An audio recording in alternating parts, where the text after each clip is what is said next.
आप क्रोनोलॉजी समझ लीजिए, पहले सीएबी आने जा रहा है, सीएबी आने के बाद एनआरसी आएगा, और एनआरसी सिर्फ बंगाल के लिए नहीं आएगा, पूरे देश के लिए आएगा। घुसपैठिया देश की समस्या है। बंगाल चूंकि बॉर्डर स्टेट है तो बंगाल के लिए ज्यादा एक्यूट समस्या है, परंतु पूरे देश की समस्या है। तो पहले सीएबी आएगा, सारे शरणार्थियों को नागरिकता दिया जाएगा, तो स्वाभाविक रूप से एनआरसी से उनको भय रखने की जरूरत।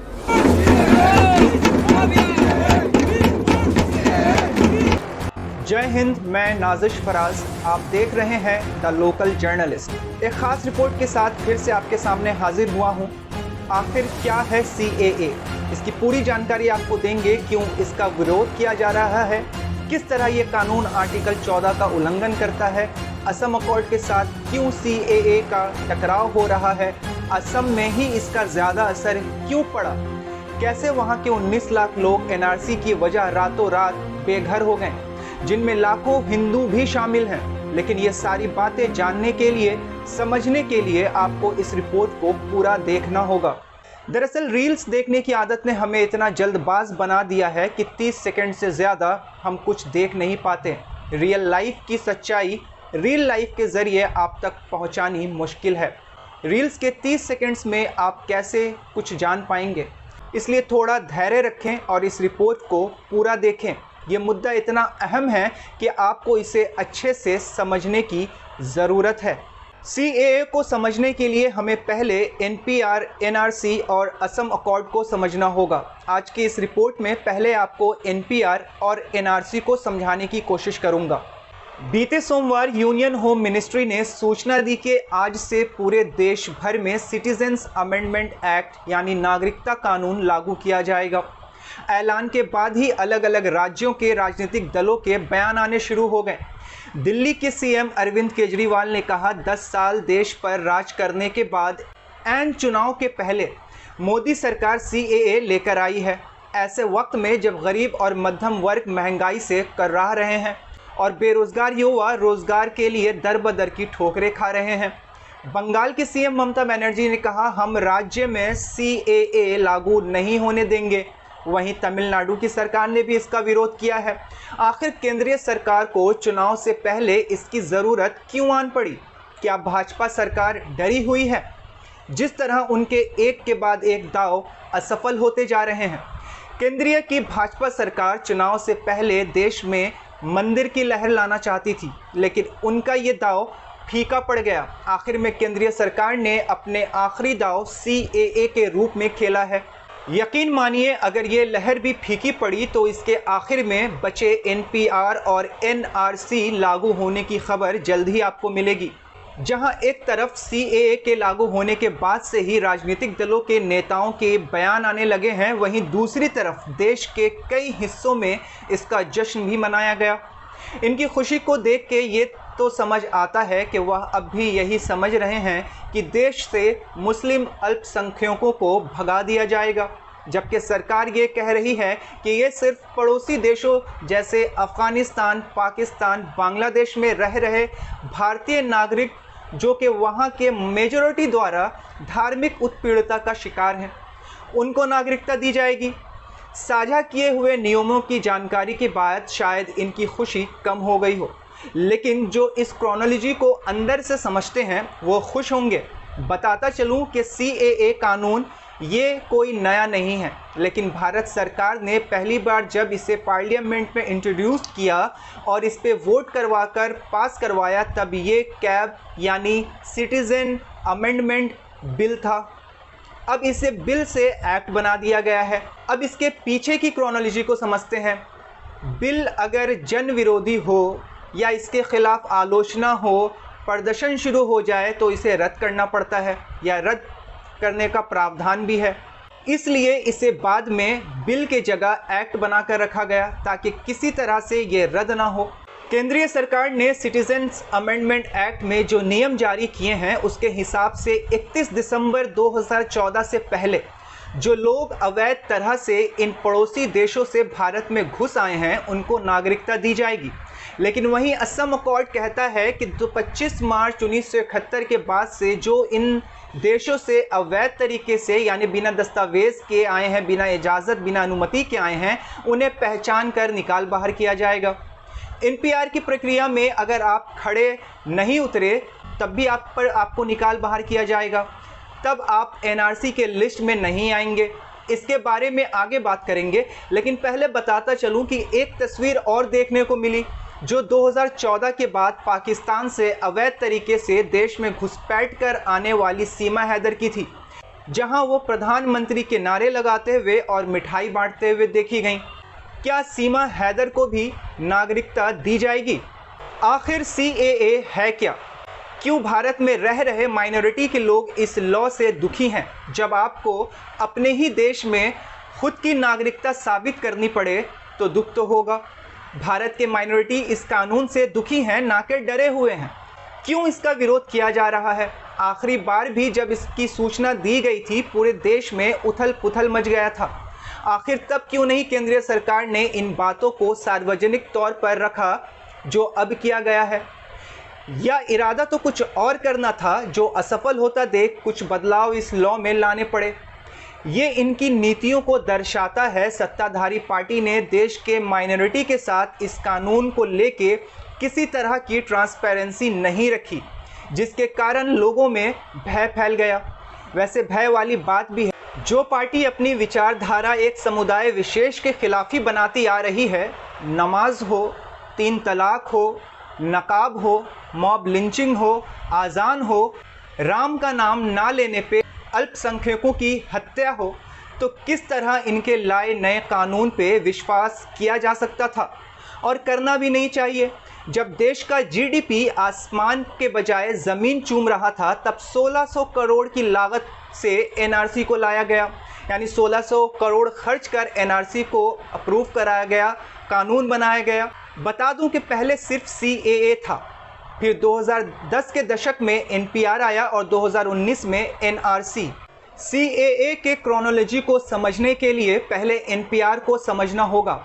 आसान भाषा में अगर समझाऊं, नेशनल पॉपुलेशन रजिस्टर, जिसे जनगणना भी कहा जाता है, इसके अनुसार एनपीआर देश के सामान्य निवासी के जानकारी का डेटाबेस है।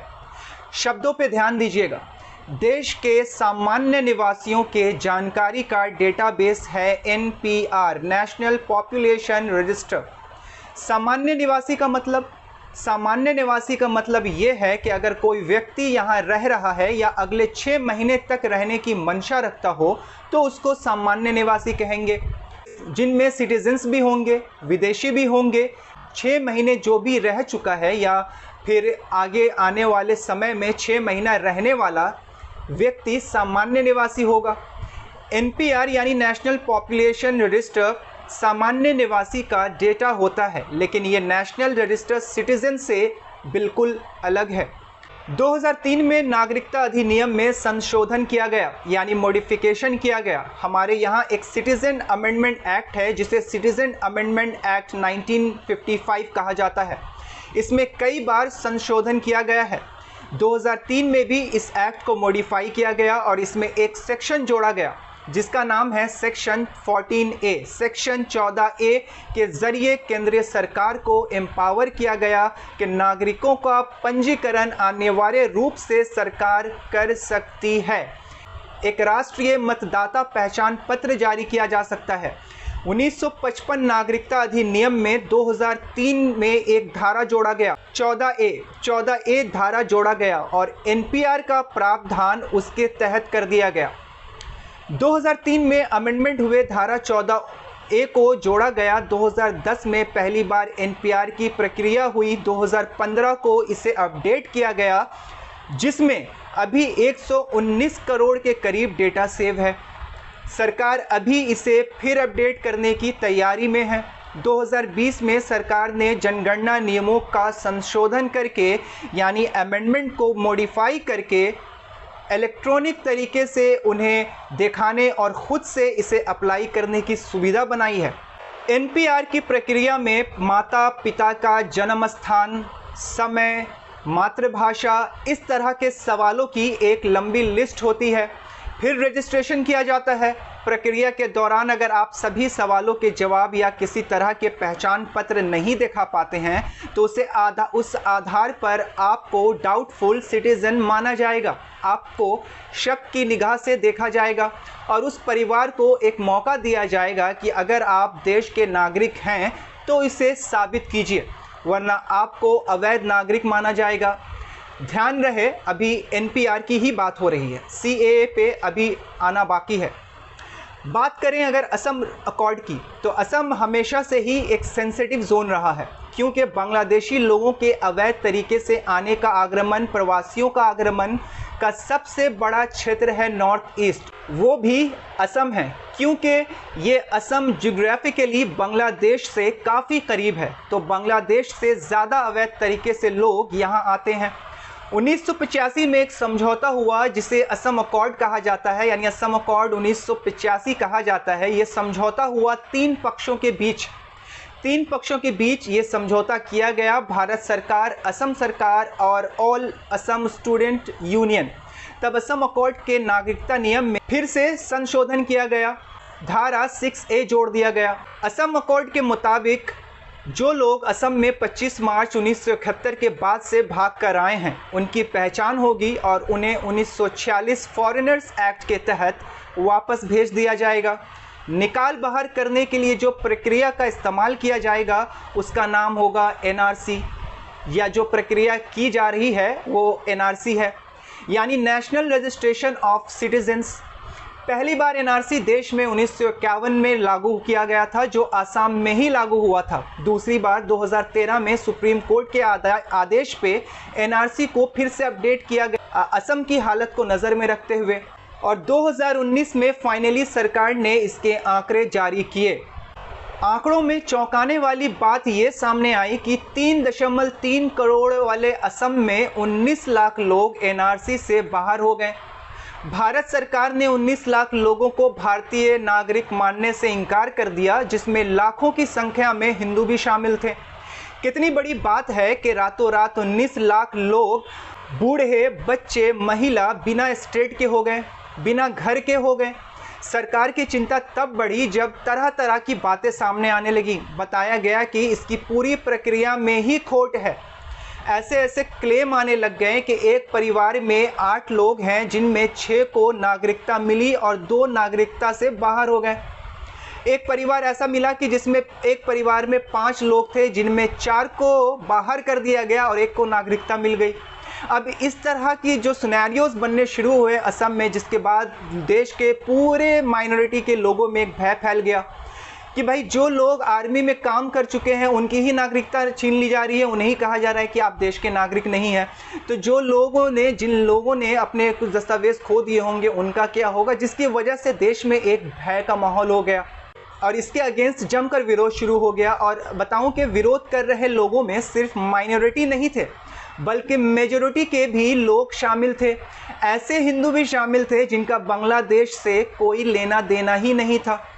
कुल मिलाकर एनआरसी की पूरी प्रक्रिया में ही सवाल उठ गया और एक डर सबके दिल में समा गया कि अगर आज की तारीख में एनआरसी पूरे देश में लागू होगा तो क्या होगा, जहां एक राज्य से 19 लाख लोग रातों रात बेघर हो गए हैं। क्या होगा एनआरसी आया तो, जहां खुद के देश के नागरिक को ही उठाकर डिटेंशन सेंटर में डाला जा रहा है। उनका क्या होगा जिनके अपने मकान नहीं हैं, जिनके पास क्वालिफिकेशन सर्टिफिकेट्स नहीं हैं, जिनके पेपर तूफान में, सैलाब में, भूकंप में, दंगे में खो गए या जल गए। क्या वो एनआरसी के अकॉर्डिंग देश के नागरिक कहलाएंगे? आज मैं नागरिक हूँ, कल ना रहूँ। लेकिन इस बार सरकार ने इस पर अपना पक्ष रखते हुए कहा है कि निश्चिंत रहिए, एनआरसी नागरिकता देने के लिए है, ना कि लेने के लिए है। हमारी टीम की रिसर्च के बाद मैं ये दावे से कह सकता हूँ ये भी महज एक जुमला ही है। जहां एनपीआर के बेस पर डाउटफुल सिटीजन्स को निकाल बाहर किया जाएगा, ये आंकड़े भले ज़्यादा ना हो, लेकिन जिस विचारधारा से ये किया जा रहा है, जो नागरिक होंगे उस पर भी सवाल खड़े होंगे, खासकर मुसलमानों पर।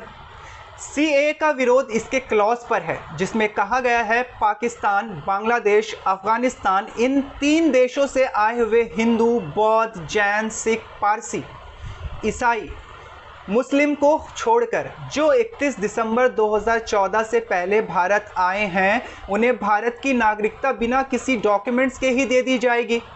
वो अप्लाई कर सकते हैं, उन्हें नागरिकता आसानी से मिल जाएगी।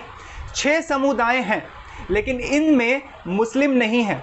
सरकार का इस पे तर्क है कि ये सारे मुस्लिम मेजॉरिटी देश हैं, इसलिए वहाँ अल्पसंख्यक पे जुल्म हो रहा है।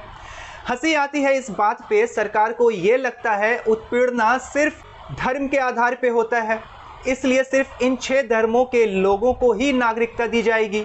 ये तो साबित होता है कि एनआरसी, CAA, NPR ये कानून धर्म के आधार पर बनाया गया है, वरना पड़ोसी देश तो और भी हैं, मुस्लिम छोड़कर और भी लोग हैं, लेकिन उनका नाम नहीं दिया गया है, जिनमें म्यांमार को शामिल नहीं किया गया, मॉरिज़ोम को शामिल नहीं किया, श्रीलंका को नहीं किया, रोहिंग्या को शामिल नहीं किया गया है।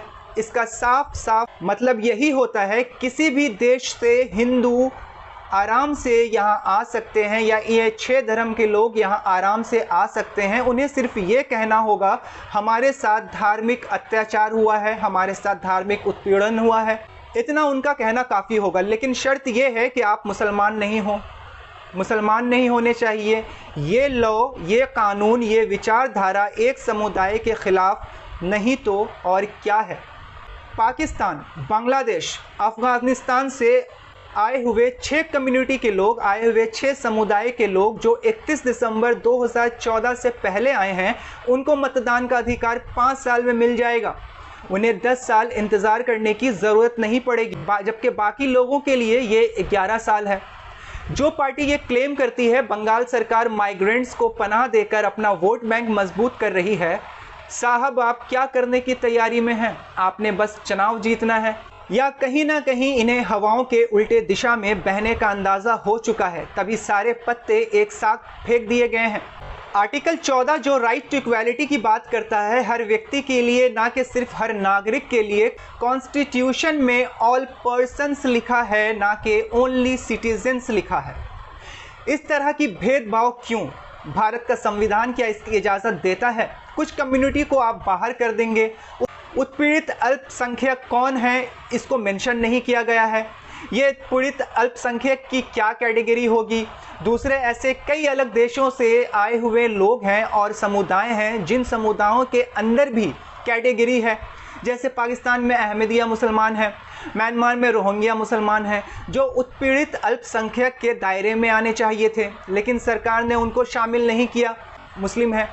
आर्टिकल 14 को वायलेट करता है, ये साफ साफ आर्टिकल 14 को वायलेट करता है। असम अकॉर्ड के मुताबिक 1971 के बाद आए गए लोग को विदेशी कहा जाएगा, लेकिन 31 दिसंबर 2014 से पहले आए हुए लोगों को नागरिकता दी जाएगी। ये उल्लंघन नहीं तो और क्या है। क्रोनोलॉजी के हिसाब से CAA के लागू होने से नागरिकता छीनी नहीं जाएगी, लेकिन NPR की प्रक्रिया नागरिकता छीनने की बात करता है।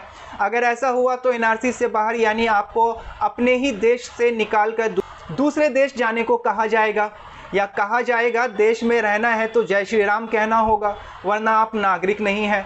उम्मीद करता हूँ आज की इस रिपोर्ट से आपको कुछ अहम जानकारी तो ज़रूर मिल गई होगी, जिसे कुछ मासूम भक्त नहीं समझ सकते। जिनके आंखों पर धर्म और नफ़रत का चश्मा लगा हो, वो इंसानियत और भाईचारे की बात ही नहीं कर सकते। आज की इस खास रिपोर्ट में इतना ही, फिर हाजिर आऊँगा ख़ास और अहम खबरों के साथ। फ़िलहाल के लिए मुझे दें इजाज़त। देश, दुनिया और राज्य की अन्य खबरों के लिए देखते रहें द लोकल जर्नलिस्ट। धन्यवाद। मैं नाज़िश